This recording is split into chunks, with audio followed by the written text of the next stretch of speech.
And now joining us for reactions to the present fuel scarcity as it affects businesses and schools as well as parents is an educationist, Mrs. Boyede Adebanjo. Good afternoon and thank you for joining us in the Newsroom series.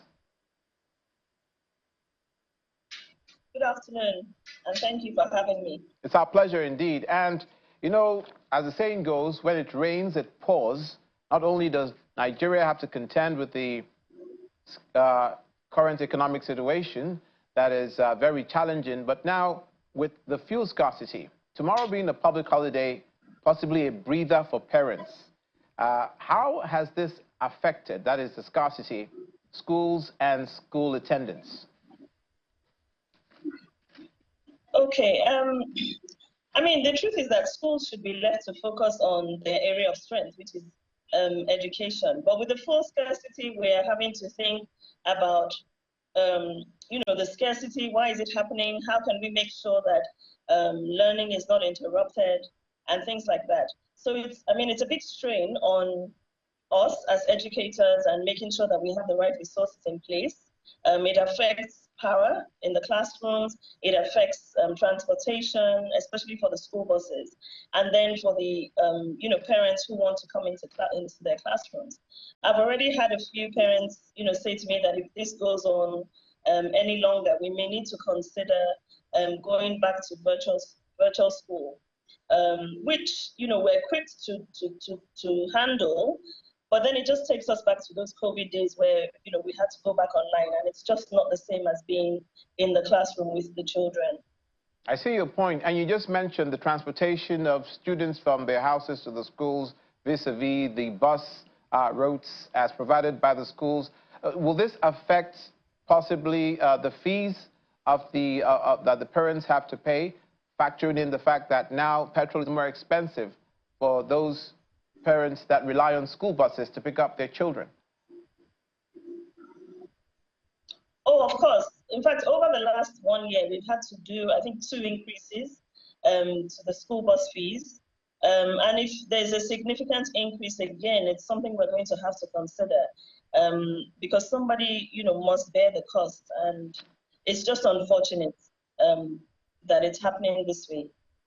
Can you go into more specifics? Because we know that not only do the children have to get to school, the teachers in the classrooms have to make use of electricity, and also, and that's a related issue where we find that the tariffs may be going up, the supply of electricity is not something that one can rely on most of the time. How does this affect, in general, the running of the school systems? Okay, of course, it's not easy running a school, but when you can't plan ahead in terms of price of, you know, prices of things in our budget, it just makes it that much more frustrating.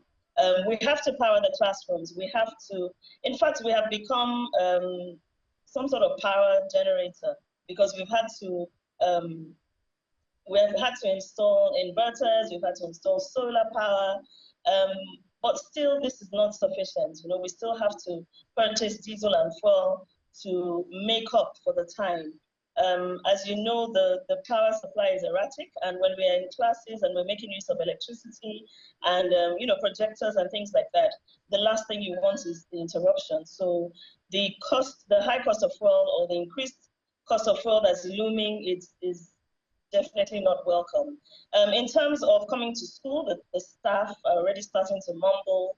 Not only is, I think in the last couple of days, the cost of transportation has been increased, of public transportation has been increased, and I suppose it's to accommodate for this scarcity.